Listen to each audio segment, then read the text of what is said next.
Middle-earth, a land of great beauty and greater conflict. From small folk to ancient kingdoms, Middle-earth is the breeding ground for fantastical adventures and larger-than-life characters. This is the story of Middle-earth.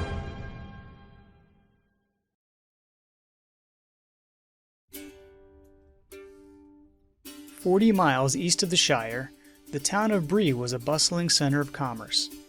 It was home to hobbits and men, as well as a welcome stop for dwarves traveling to and from the Blue Mountains. The town was built into the side of a hill, protected by a hedge with 2 gates. Unknown to the Bree folk, the remnants of the Dunedain, whom they called rangers, also protected the village from the evils that lurked in the uninhabited lands around Bree. Until a certain night in the Third Age, this protection was enough to keep its people safe. Bree was thriving when the Númenóreans returned out of the west at the beginning of the Third Age. Although it became part of the northern kingdom of Arnor, and then Arthedain when the kingdom was split, Bree retained its independence and outlasted the fall of the northern kingdom. Bree's survival was likely due to its location at one of the most important crossroads in Eriador. It was the meeting place of the Great Road coming out of the east, and the Greenway, which ran from Fornost in the north to Gondor in the south. The town became a place of great commercial trade and shelter for many travelers. It was the westernmost settlement of men in Eriador.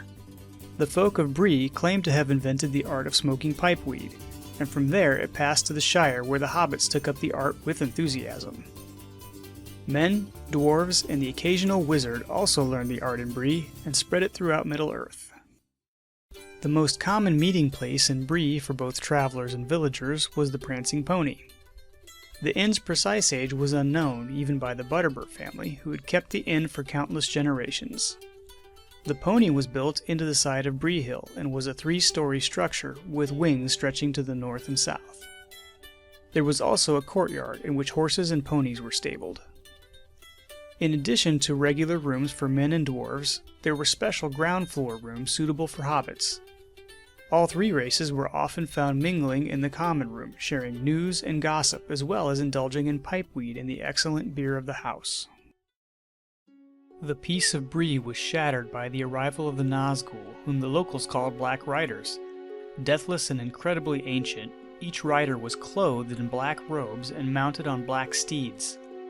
Unknown to the Bree folk, the 9 riders were former kings of men whom Sauron had gifted rings of power, slowly bending them to his will. Their single mission in their arrival at Bree was to find the One Ring. In the course of their search, 2 of the Black Riders came up the Greenway into Bree, asking for news of a hobbit called Baggins. Barlaam Butterbur closed his door on them, but they had more success with Harry the Gatekeeper, who agreed to provide them with information. When Frodo, Sam, Merry, and Pippin arrived in Bree, they hoped to meet with Gandalf, and so went to the Prancing Pony. The innkeeper made them feel safe, and they decided to stay even though the wizard was not there. Later that evening, Merry went out for a walk, while the other hobbits went to the common room for food and drinks. Pippin began to tell stories of Bilbo, causing Frodo to leap onto a table to sing a song in an effort to distract the other guests from Pippin's tales. An accidental fall caused the ring to slip onto his finger, making the hobbit disappear. The incredible occurrence was the talk of the town for many months. A hooded ranger sitting in the corner noticed the vanishing hobbit and quickly escorted them out of the common room. A letter from Gandalf, delivered belatedly by the forgetful Butterbur, convinced Frodo to let the ranger Strider guide them to Rivendell. Meanwhile, Merry had encountered a Black Rider while on his walk, and fell into a faint. He was roused by a hobbit servant employed by Butterbur and ran back to the inn to warn the others. Later that night, the inn was attacked by servants of the Black Riders, scaring many horses and ponies out of the town. In order to secure a pony for their trip to Rivendell, the hobbits were forced to do business with an unsavory man named Bill Ferny. Ferny sold the only pony in town for an outrageous sum, and the fortunate animal passed into more caring and humane hands. Sam named the pony Bill, and the 2 formed a special bond. The villagers may have thought their troubles were over after the hobbits and riders left Bree, but that was not the case. Once the Rangers left to fight in the War of the Ring, all sorts of ruffians, highwaymen, and wolves encroached on the land. The Breelanders survived by building hasty defenses and posting watchmen. Despite these defenses, the ruffians raided the town, killing 3 men and 2 hobbits. When Frodo and his companions returned to Bree, the worst had passed.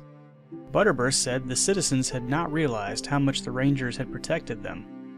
The hobbits informed Butterbur that his former customer Strider had been crowned king, and assured him that order would soon be restored, this time under royal protection. Here we leave the people of Bree to rebuild their town. Next we look to the west, to the Blue Mountains, an ancient home for dwarves and elves.